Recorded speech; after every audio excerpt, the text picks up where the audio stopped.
Hey, thanks for joining us today. I'm meteorologist Taylor Cox, and we are tracking storms across the plains today. With 3-inch size hail yesterday, can we do that again today? Hail larger than the size of a baseball yesterday afternoon, and we have another chance for hail across Colorado, New Mexico, Texas, Oklahoma today. We've got a lot of states that we're talking about today. So go ahead and comment where you're watching from right now.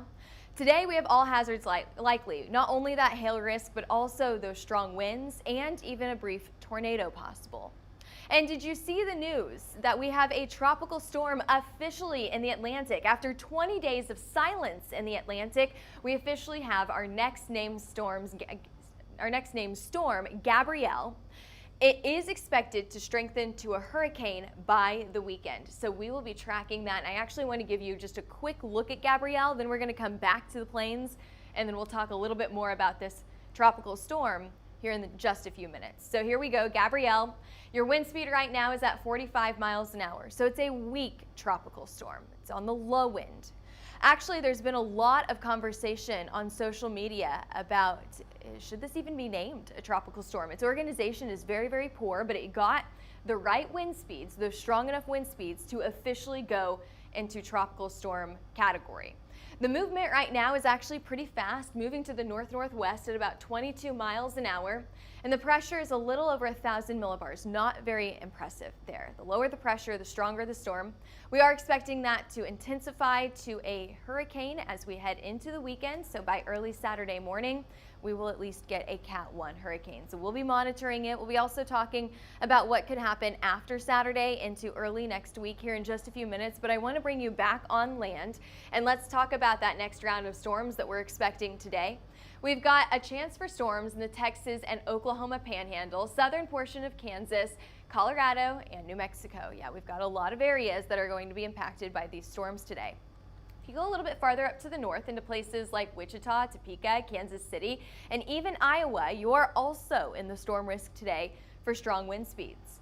Right now, we've got a low pressure system that's sitting just off the coast of North Carolina. Now, a lot of people have asked, this low pressure system right up here, you can kind of see the spinning of the clouds right there. Do you see that spin? Especially yesterday, people have said, why is this not a named storm? Now, I'll tell you why. The wind speeds are just not strong enough for it to be a named storm. It's not your typical storm. It's just really like a low pressure system that is stubborn and will not move out of North Carolina, once again producing a flood risk in this area today. We've got more showers and storms down in southern Florida, and then there's all of that activity partially from what we saw last night, left over for this morning, and then partially setting up for what we're expecting to see today. Cooler temperatures have now moved into the northern plains after that cold front came through yesterday.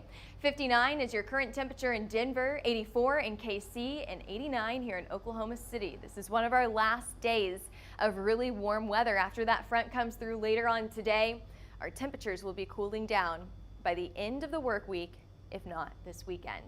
Let's take a look at storms yesterday. What an impressive storm we had in southern Nebraska last night. Now, whenever we saw these storms fire, we were really focused on the northwestern side of the state. But if you remember our hail map yesterday, I brought that major hail risk down to the south and the southern side of the state and portions of Colorado. That's exactly what happened. We saw those storms fire, mainly a wind risk up north, and then McCook is where I want to go next. McCook, Nebraska had a storm that set on top of it for almost 3 hours yesterday. An extremely impressive storm with many hail reports larger than the size of a baseball. Actually, take a look at this radar. So I have a different view of the radar that we showed live yesterday on our live coverage. So we covered this live yesterday whenever the McCook storm was happening. We're going to zoom down into this storm, and we're going to talk about the timeline here in just a few minutes. But I want to show you first some pictures of those very large hailstones yesterday. A very impressive storm here. So this powerful storm slammed southern Nebraska with hail yesterday, while numerous storms produced high wind and blowing dust up to the north. What we're really focusing on is that supercell that hit farther to the south. Now, this storm dropped hail on over 5,000 houses. In several areas, the hail was larger than baseballs. Several tornadoes were also reported in the area, and because of heavy rain rate, we also had a flash flood warning for the town. One of the most impressive aspects is what you see on the screen right now is the timeline of this storm. The first warning went out just before 3 o'clock, but what followed was an extremely slow moving storm that was moving to the north at about 4 o'clock and then finally moving to the east at about 5 o'clock, accumulating, sitting on top of McCook for about 2 to 3 hours, producing just a ton of hail there. So we did live coverage for a portion of the evening, but then of course our meteorologists, they scoured the internet to find those hail pictures for you, and that map is up to date at hailtrace.com. It is a 3-star map, and we have more pictures that you can check out at hailtrace.com as well. Moving on now, we did not just see storms in Nebraska yesterday. You know, we saw a lot of wind and hail reports in Nebraska, a tornado report in Colorado, a tornado report in Nebraska, but we also saw hail across Iowa, across Arkansas, across Missouri as well. These hailstones, I don't think that we saw anything larger than $50, maybe ping pong ball size hail in these states, but still pretty impressive, especially for September. I mean, that's a lot of reports for September. Let's take a look at the accumulation of all of those reports. So yesterday we had 2 tornado reports, 70 hail reports, 47 wind reports. What does this make for all of 2025? We're at about 1,400 tornado reports this year, 5,100 hail, and a little over 16,000 wind reports, just sitting under our numbers for 2024. So we'll see if we could catch up there as we head into the end of the year. Now let's bring you back to today. What are we expecting for storms this afternoon? We do have a hail risk this afternoon. So there's your area for hail. You can see that highlighted in yellow. I would say maybe quarter to ping pong ball size hail in yellow. And then once we get some of these oranges in here, that's whenever I start to say, all right, maybe some golf ball size hail, maybe even up to tennis ball size hail. Now I'm gonna be honest here. Our forecast for today is not as impressive as yesterday. Our storms today are not as impressive as yesterday. However, we like a little saying here in meteorology, we like to say the trend is your friend. Whenever one forecast overperforms, one round of storms overperforms, there's a really good chance that the next day will be very impressive as well. So I went ahead and put your max hail size as tennis ball sized hail today. However, if we do get any tennis ball sized hailstones, it's going to be very isolated. Moving on now to your hail forecast, let's go ahead and go down into Kansas, Oklahoma, Texas, Colorado, and New Mexico. Holy moly, we've got a lot of states on here. Let me know where you're watching from. Hopefully we can kind of curate this forecast to you. We do have a chance for hail in in Salina, Kansas today. We've got a risk all the way down into Amarillo. I put that area with the best chance for hailstorms will be right in this accumulation of all of our state lines. I'm not going to say all the names again. Near Guyman, southwestern Kansas, southeastern Colorado. The best chance for large hail will be in the southwestern side of Kansas. Great question. Jacob is asking about Medicine Lodge, Kansas. Now, you're going to test my geography of Kansas here. And I'm a little embarrassed about that because I used to live in Wichita, Kansas, so I should know where Medicine Lodge is. Let's see. I'm going to find the exact location real quick. Okay, so it's just in between Dodge City here and Wichita. So you're probably right on the edge of that golf ball to maybe a little bit smaller quarter size hail. Now we're going to talk about the reflectivity in your future radar here in just a few minutes, and then we'll talk about how widespread these showers and storms will be, because very similar to yesterday, there's a really good chance that we could just get one supercell that becomes our main hailer and then the rest of us get rain. So let's talk about it. We've got this low pressure system that's sitting right in the middle of the plains right now. You can see the moisture that's wrapped around this low pressure system, and that's on the southern side of it is where we're going to get all of our storms today. Storms will start around 3 o'clock this afternoon and then continue into the overnight hours. We're not only expecting hail, but also strong winds with these storms. Now we've highlighted the area where we're expecting to see the most amount of storms, or the most promising areas for severe weather. Let's break down your hazards here. Your tornado risk is very low, but a few brief tornadoes cannot be ruled out. It's possible. By about 3 to 4 o'clock this evening, we've got a line of storms that are lined up anywhere from 25 all the way down to the eastern side, of New Mexico. These storms, as they start out as supercells, have a potential to produce hail, and then as they continue to track to the east, could also have some hail, but I think they will turn into more of that tornado potential as we head into the evening hours, and then wind through the late to overnight hours. Now we've got two things to look for here. We've got that first line of storms that are right along 25 and then in the eastern side of New Mexico.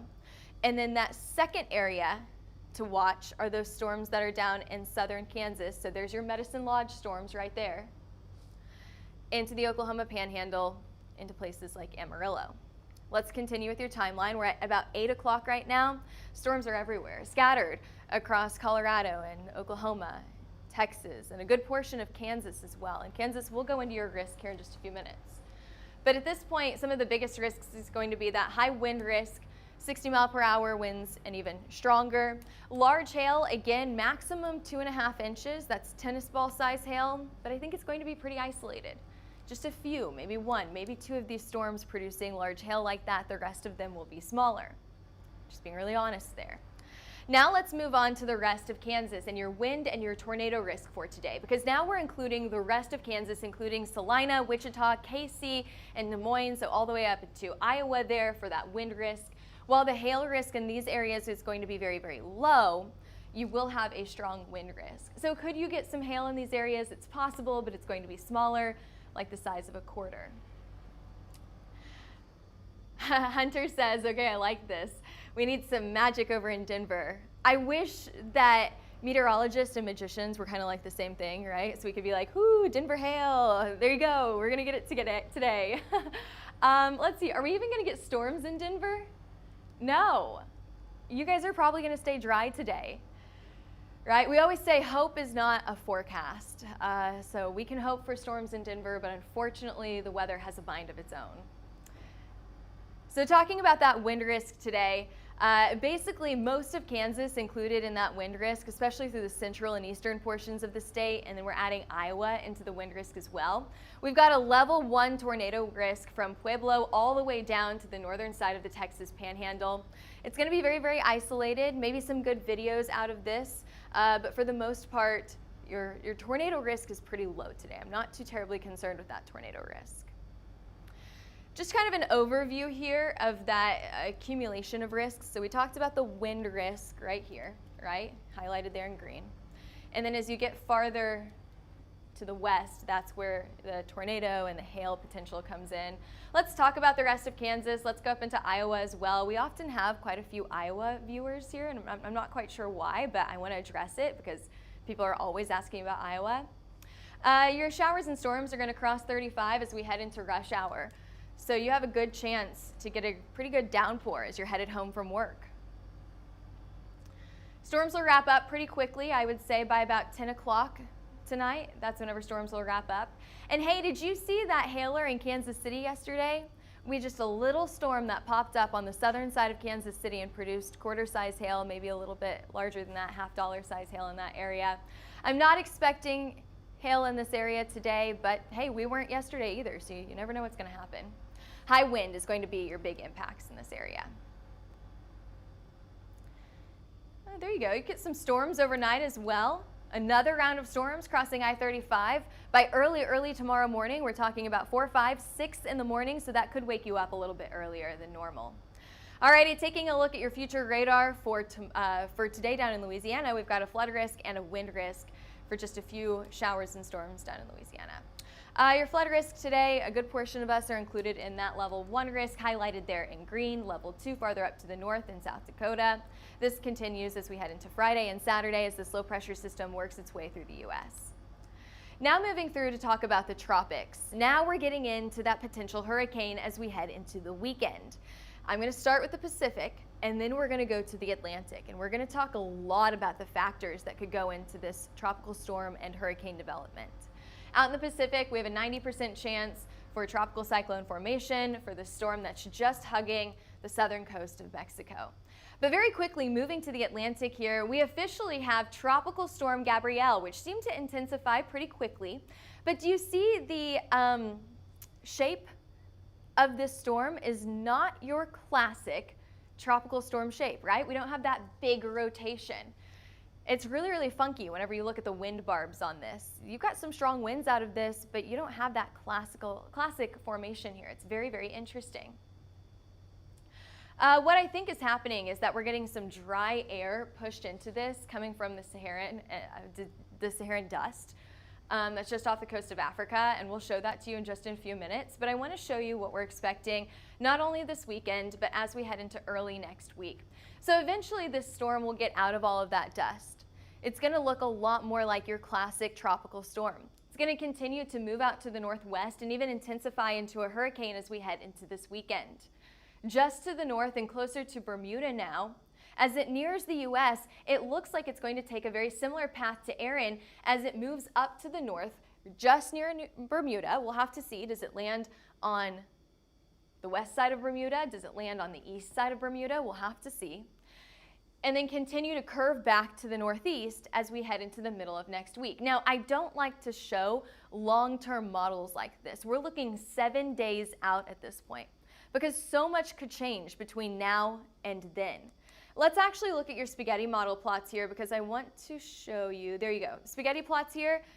There's a lot of agreements over the next 24, 48 hours that this storm is going to move to the northwest, but after that, models diverge. And they say, we don't know what's going to happen after that. Some models want to keep this more on a westerly track. Some want to pull it up to the northwest. Some want this storm to move very, very fast. Models are not in complete agreement here, but there will most likely be some sort of northwesterly curve or northeasterly curve at some point. So we'll have to watch that. Gabrielle, okay, let's see. We've got some decent shears, some tropical wind shear in here. Those areas highlighted there in blue, that's where your high shear is. Those areas highlighted there in red, that's where your low shear is. What we want is we want low shear. Are you guys seeing that too? Is it flashing for everyone? Yeah, it's flashing. Okay, so we've got some, we apologize for our graphic issues. We're going to hopefully get through this. Okay, so we've got some low shear. That's what we need for this storm to strengthen as it continues to move to the north and west. So we need that low shear in here. Now, that's going to help to strengthen this storm. What is not going to help is the Saharan dust. So the Saharan dust is going to weaken the storm. And as I said earlier, you can see how it's kind of trapping or it's getting kind of tangled up in this storm and the strong winds. This hurricane is basically, or this tropical storm is pulling it in. And you can see a very, very clear outline of how that dust is getting trapped in this storm. There you go. And there's your forecast for Tropical Storm Gabrielle. One reminder is that this time last year, we saw the first few strong waves. It may have been a tropical depression at this point. This time last year, Helene was a tropical depression. We were just wrapping up with Gordon, and we were looking ahead to Helene. Just kind of looking back a year ago is very interesting to see how the years are different. You know, on average, we have about 14 named storms a year. We are way behind that this year. Last year, we were just ramping up our hurricane season, and it looks like this year, I'm curious to see how the rest of the season is going to go. We'll see. 12 to 17 named storms is what we expected for this season. That's what we had forecasted. You know, we still have a ton of time left, though. If we take a look at climatologically where we're usually at this time of the year, this is usually our busy few weeks. Early September, that's whenever we have the busiest Atlantic that we're going to have all season. That didn't happen this year. We have not had a named storm in 20 days since the end of August. So we still have a lot of hurricane season left ahead of us. We could still get a few more named storms in here. Our next named storm after Gabrielle is Humberto. We've got Imelda on the board here. Jerry, Karen, and Lorenzo are all things that were all storms that we expect to be formed over the next month. Bringing it back on land, let's talk about those temperatures. Cooler temperatures are expected to move in as we head into the weekend. Some of us have already gotten those cooler temperatures behind that cold front yesterday. For some of us, still warm weather will be sticking around for Friday, but I think a lot of us will enjoy more of those fall-like temperatures, just about average, if not cooler than average, as we head into the end of this week and this weekend. So get out those t-shirts, long sleeves, kind of depends on where you are. You know, you're probably going to want the long sleeves at 48 in Denver, but you've got still holding on to the 90s down in Texas. Keep those t-shirts around. And don't put them away too quick because it does look like temperatures are going to be a little bit above average as we head into the end of this month. Most of the U.S. has a high likelihood of temperatures being warmer than normal. Again, this is the 22nd through the 26th. So we're talking about if your normal here in Oklahoma City is 88, 90 degrees for this time of the year, that may be a bit warm for us. Then we're talking about just a little above normal, so maybe we're at 92. Nothing crazy, no record-breaking temperatures, just a little bit warmer than average. And it does look like we may dry off a little bit as we head into the end of this month. That'll be great for fall foliage, so we'll have to see what that looks like as we get closer. Nothing crazy out of the ordinary. The big topics today was that hail risk in the Oklahoma, Texas Panhandle and southwestern Kansas.